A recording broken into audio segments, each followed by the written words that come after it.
Bonjour à tous et bienvenue sur la chaîne YouTube des figurines collector. Aujourd'hui on retourne du côté de la marque Enesco pour découvrir ensemble ce sample de réponse qui me fait face. Donc comme bien souvent chez Enesco, on est une nouvelle fois sur une figurine appartenant à l'univers de Disney. Bien évidemment ici vous aurez reconnu qu'on est sur une figurine de réponse qui du coup appartient au film d'animation éponyme. Et la petite particularité ici, je pense que vous le voyez par rapport à la taille de ma main, c'est que c'est une figurine qui est assez grande, beaucoup plus grande que les autres figurines d'Enesco qu'on a pu vous présenter jusqu'à présent. Donc cette figurine-là, elle appartient à la collection de luxe Disney Tradition et elle a été une fois de plus designée par l'artiste Jim Shore. Et bien évidemment, elle est fabriquée en résine. Allez, j'ai enlevé l'emballage de la figurine et je vous la fais tourner un petit peu pour que vous voyez à quoi elle ressemble de loin avant de passer aux détails.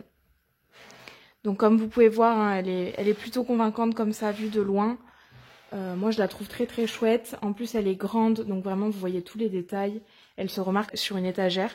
Elle est vraiment très très sympa. Je vous la rapproche pour qu'on regarde les détails ensemble. Donc déjà, je pense que vous avez remarqué, on retrouve le sculpt qui est propre à Enesco. Donc c'est cette espèce de sculpt à la main un peu irrégulier qui fait vraiment leur patte, leur signature. Au niveau du paint job, il est plutôt bien fait aussi, comme d'habitude. On retrouve la trace de Enesco, sans hésiter. Quand on la voit, on sait tout de suite que c'est une Enesco. Le visage est plutôt bien fait, avec un paint job à la main, les joues rosées, un joli ombrage. La lanterne, ici, vous l'avez... alors, je sais pas si ça va très bien se voir en vidéo, mais c'est de la résine transparente. Alors, on n'est pas sur de la résine transparente, enfin, sur une matière très transparente, comme on a pu voir... sur par exemple les figures de zéro, c'est pas du tout le même effet. Ici c'est une résine colorée, c'est pas du PVC. Donc c'est un rendu un peu plus opaque, mais je pense que vous le voyez un peu avec mes doigts, ça reste transparent, donc ça détonne un petit peu du reste de la matière. Je rapproche un petit peu le reste. Alors comme souvent sur la peinture à la main, on a des petites bavures au niveau de la peinture. Ça rend la chose plus authentique, mais je sais que ça peut déranger certaines personnes. Donc je vous le montre. Après c'est très très bien fait, comme d'habitude, beaucoup de petites fioritures, beaucoup de petits détails sur la robe qui sont très sympas. Vous avez des petits strass sur les hanches de part et d'autre et à l'arrière. Je vous montre le bas de la robe également avec les petites dentelles. On va s'attarder un petit peu sur les cheveux, donc ils sont très très sympas. Les fleurs ont un fini un petit peu brillant. Ça fait, je pense que c'est la peinture qui fait un petit peu irisé.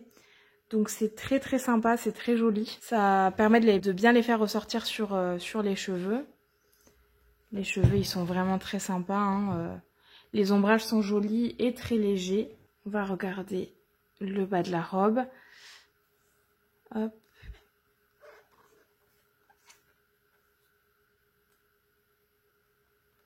Donc voilà un petit peu pour les détails de cette figurine. Donc moi je la trouve très très chouette, on aime ou on n'aime pas Enesco, mais si jamais vous êtes des fans de cette marque-là, je pense que vous allez vraiment retrouver leurs pattes, vraiment leur signature sur cette figurine. Donc si c'est des figurines qui vous plaisent habituellement, celle-ci devrait vous plaire également. En termes de dimension, comme je vous l'ai dit, elle est très grande. Donc on est sur du 39 cm de hauteur. Et pour la largeur, je pense qu'on va prendre l'arrière de la figurine et on va venir mesurer les cheveux jusqu'au bout de la robe. Et on en a pour 32 cm, 32 cm et demi à peu près. Donc c'est une figurine qui est nettement plus grande que les autres figurines Enesco qu'on vous a montré, comme je vous disais. Et il vous faudra un petit peu de place sur les étagères pour pouvoir la placer. Voilà pour cette petite review de cette figurine qui sortira prochainement en France. Donc là, il faudra attendre début 2025 normalement. Donc ça ne saurait tarder. Si jamais vous êtes intéressé pour la précommander, n'hésitez pas, elle est disponible sur notre site internet, vous trouverez le lien dans la description pour le faire. Moi je vais vous laisser ici, n'oubliez pas de liker la vidéo si vous l'avez appréciée, de nous laisser un petit commentaire pour nous faire plaisir et de vous abonner à notre chaîne YouTube. Moi je vous dis à la prochaine.